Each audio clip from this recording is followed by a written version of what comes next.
যে কোনো ভাজাপোড়া আইটেমের সঙ্গে সস না হলে যেন আমাদের চলেই না, আর সেটা যদি হয় গ্রিন সস তাহলে তো কথাই নেই। আজকে আমি আপনাদের সঙ্গে শেয়ার করব ধনেপাতা দিয়ে কিভাবে খুব সহজভাবে একটা গ্রিন সস তৈরি করা যায়, সেটার রেসিপি আজকে শেয়ার করব।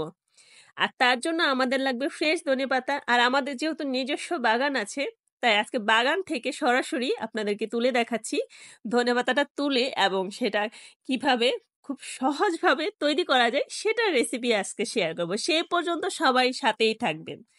আর ধনেপাতাগুলো তোলা হয়ে গেছে, দেখুন কতটা ফ্রেশ, তাই না? খুব ফ্রেশ একটা ধনেপাতা। আর এই ধনেপাতাগুলো আমি এখন বেছে নিয়েছি। দেখুন শক্ত অংশগুলো ফেলে দিতে হবে, ফেলে দিয়ে খুব ভালোভাবে পরিষ্কার করে রেখে দিতে হবে।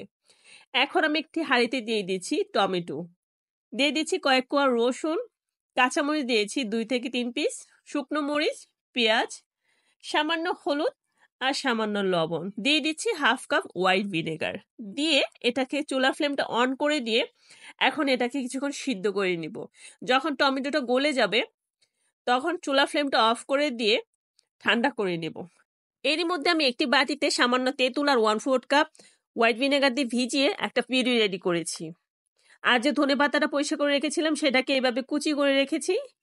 আর এখন নিয়ে নিচ্ছে একটি ব্লেন্ডার জার। ব্লেন্ডার জারের মধ্যে সেই যে টমেটোটা সিদ্ধ করেছিলাম সেই টমেটোটা দিয়ে আর ধনেপাতা কুচি দিয়ে এটাকে খুব ভালোভাবে ব্লেন্ড করে নিতে হবে। ব্লেন্ড করা হয়ে গেলে এবার এর মধ্যে দিয়ে দিচ্ছি তেঁতুলের পিউরি, দিয়ে দিচ্ছি স্বাদ মতো চিনি। চিনিটা স্বাদ মতো দিবেন, আমি আমার স্বাদ মতো দিয়েছি। দিয়ে আবারও খুব ফাইনলি ব্লেন্ড করে নিতে হবে। ব্লেন্ড করা হয়ে গিয়েছে, আমি একটি কাচের জারে ঢেলে নিচ্ছি। দেখতেই পাচ্ছেন কতটা ফ্রেশ লাগছে, তাই না? এইভাবে চাইলে আপনারাও খুব সহজভাবে ধনেপাতার সস বানিয়ে সারা বছর সংরক্ষণ করতে পারবেন। এবং খুব সহজ, কিন্তু অল্প উপকরণ দিয়ে এত মজাদার একটা সস তৈরি হয়, রেসিপিটি না দেখলে কেউ বিশ্বাসই করবে না।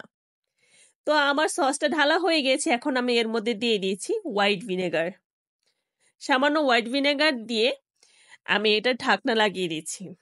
ঢাকনাটা খুব ভালোভাবে লাগিয়ে এখন আমি এটাকে একটু শেক করে নিচ্ছি যেন সসটা হোয়াইট ভিনেগারটা মিলে যায়।